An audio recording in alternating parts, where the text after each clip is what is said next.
going back now to the vaccines, Mr. President, kung sapat na yung pondo for this year, for the 70 million adults or more, the 140 million doses at least that we need,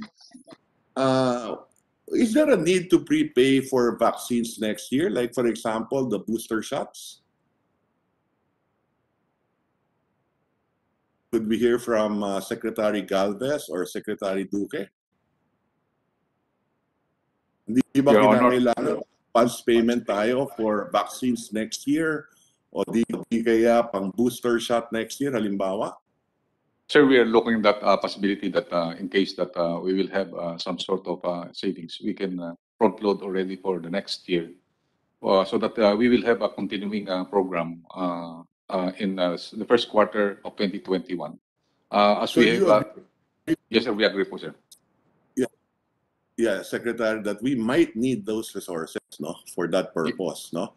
And maybe that again could be included in a potential Bayanihan 3 looking forward. Okay? Now, it is cheaper to fund all of this than to lock down the economy. Yes, sir. Mas mura iplano natin na mabuti kaysa lockdown tayo ng lockdown at maraming trabaho nawawala. Masama ang nakokolekta ang buwis ng gobyerno. Diba? Yes, yes, sir. There is a continuing program for procurement since 2021, 2022, and 2023, sir. Correct. There will be a need. Okay? So maybe we might have to do that early on. No? So let me move on, Secretary.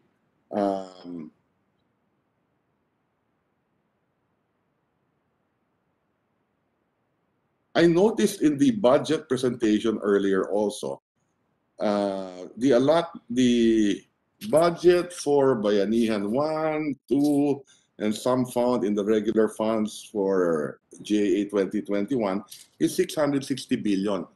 Okay? And what has been disbursed is 487 billion.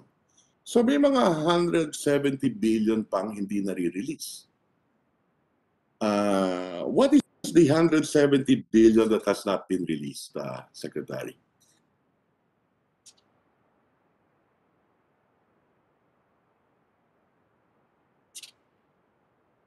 Mr. President, may we request the DBM to respond to that query? Secretary DBM, are you still around? Mr. Chair, this is Assistant Secretary Kim Robert De Leon, Mr. Chair. Yes, please, Asec De Leon, please. Thank you very much, Mr. Chair, and to respond to the question. Good afternoon, Asec Kim. Good afternoon. Good afternoon, Senator Ralph.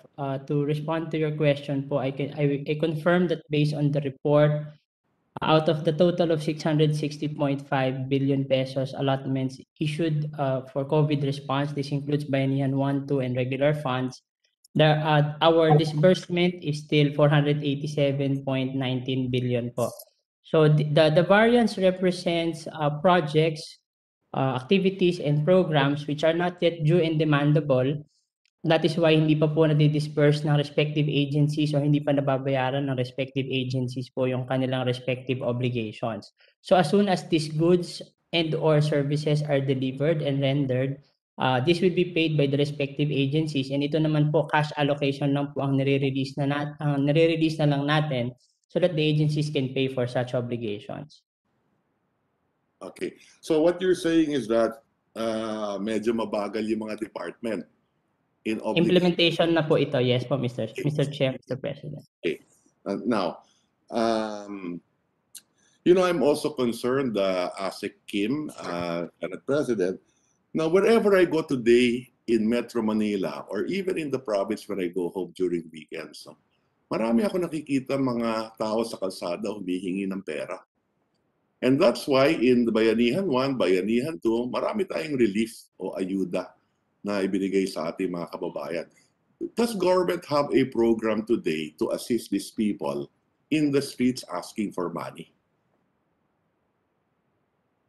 Mr. Chair, if I may, I understand that the Department of Social Welfare and Development, under its various social protection programs, provide assistance for those people in need, especially those who are in crisis situations such as this one. Yes, we understand that there is a program. The problem is, dumadami, nakikita natin sa kalsada. Yan ba, baka kulang ang pondo rin ng DSWD? Do we have a representative here today of DSWD? Mr. President, meron bang kinatawan ng DSWD? Wala po. Walang taga-DSWD dito. Fortunately, thank you, Mr. Senate President.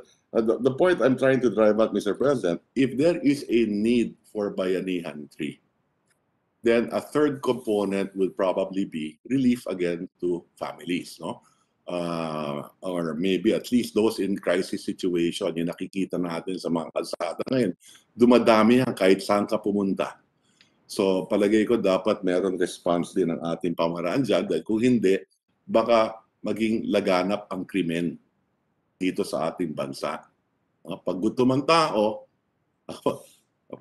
yung gutom, walang iniisip na batas yan. So kailangan paghandaan din natin yan, Mr. President. So at this juncture, I know that there are other senators who may want to ask questions, so let me end there.